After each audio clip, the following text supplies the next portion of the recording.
Warahmatullahi ta'ala wabarakatuh. Ano ba ang kalooban ng Diyos na dapat sundin ng tao upang maligtas ang tao?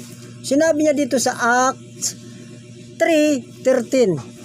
Sinabi dito, "The God of Abraham, Isaac, and Jacob, the God of our father, glorified His servant Jesus." So ibig sabihin, lingkod lang si Jesus. Hindi siya Diyos.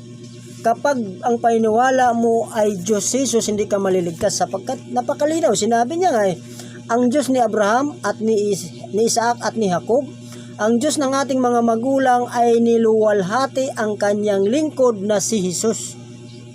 Ngayon, napakalinaw yan mga kaibigan. Bakit ayaw ninyong paniwalaan na si Jesus ay lingkod lamang, propeta, alipin, sugo?